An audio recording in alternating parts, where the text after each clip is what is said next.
So the Republican Party has always claimed to be the party of morals and values. It's been that way all of my life, and I'm sure it was that way before I was ever born. But my memory picks up in the 1980s with Ronald Reagan as the president and the moral majority. And it was always about how we're the party of morals, we're the party of values. And then you fast forward on into the Clinton years, and all you heard every minister in my part of the world talk about was how immoral Bill Clinton was, how that he cheated on his wife, and how that we needed to have a leader that would set better examples for the children. They've always went there with it. And then we sat back and watched them embrace Donald Trump. And we sat and said to ourselves, how could this be possible? And now we're sitting here watching Donald Trump create this cabinet of chaos. And as he does, we're saying none of these peoples have morals, none of these peoples have values. I thought that's what they were about. And here's a clip I'm going to show you of Jake Tapper asking the question to Mike Johnson, does morals and values still matter to the Republican Party? And I want you to pay close attention to what Maga Mike says in this clip. Man of faith, you're a man of God, you're a man of family. With some of these nominees, Gates, Hegseth, RFK Jr., I wonder, does it matter anymore for Republicans to think of leaders as people who are moral in their personal lives? Is that still important to the Republican Party? Sure. It's an important issue for anyone in leadership. This is what I'll say about the nominees that the president has put forward, is that they are persons who will shake up the status quo. And I think what the American people have believe and what they've delivered with the mandate in this election is a demand that we shake up the status quo. It's not working for the American people. So use the term in the opening about how these are disruptors. They are. I think that's by design. So notice how he skimmed right over the part about does morals and values matter and just jumped straight to, yeah, they matter, but what the American people really want is someone who will shake up the status quo. They want someone who will go in there and completely dismantle and destroy the government as we know it. That's been the plan all along. So when we think back on all the times that I said, hey, Trump's doing nothing to appeal to moderates and independents, he's just trying to create chaos. Yes, that's exactly what he was trying to do. And the founders of Project 2025, if people took time to read it, and I know so many of you guys did, we've sat here and broke it down on the channel, but their plan all along was to dismantle the government. That's why they've been happy with every pick that he's made so far. So Donald Trump went out there and he lied to people on the campaign trail when he said that he knew nothing about Project 2025 and that wasn't the plan. The minute he was elected, they came out and said, yeah, this was the plan all along. We showed clips here on the channel of them sitting behind closed doors. Look like something you'd see on a mob movie. But they're sitting there behind closed doors going, yeah, we realize Trump, he has to kind of throw us under the bus right now. But once he gets in, he will do exactly what we want him to do. And what is he doing? Exactly what they want him to do. So none of the things that we bring out and none of the cases we bring out against any of his cabinet picks are never going to matter to them because it's always been about dismantling the entire system. Now, we could sit here and try to reason with Maga, but let's be real. At this point in the game, that's pretty pointless. It probably always was. And yes, we have saw some people walk away from Trump. We've saw people that was knee-deep in Maga walk away from it. We may see more in the future as we go forward. But as a whole, I think to talk to them is just like beating your head against a brick wall. So I'm tired of doing that. The people that I would really, and really, in all honesty, when it comes to the MAGAs, they are uneducated people who's full of fear and who's full of paranoia and have been fed nothing but lies and misinformation. So that's why they're the way they are. But the people I have the biggest problem with are the reasonable Republicans, the reasonable conservatives who sees through all of this and realizes just how truly wrong that it all is. Those are the people I have the biggest problem with because they're the people that sat back and did nothing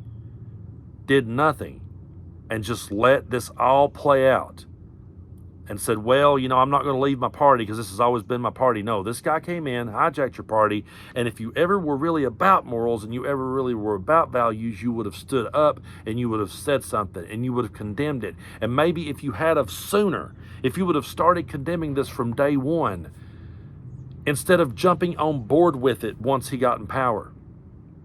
That's what caused people to lose faith. That's what causes people to walk away from churches to this day. That's why people are walking away in droves. because they see through it, because their entire lives they were preached morals and values. And then along came a guy that had none, and they fell for it. They sane washed it. They normalized it. They made it okay. And they reelected him again. And they sit back and they say nothing. And they go silent. Deep down they know it's wrong, but they won't speak out against it. And when we speak out against it, well, we're just the evil enemy from within. So who are we? It's the reasonable conservatives, the reasonable Republicans, the reasonable Christians out there that won't say anything because they don't want to rock the boat.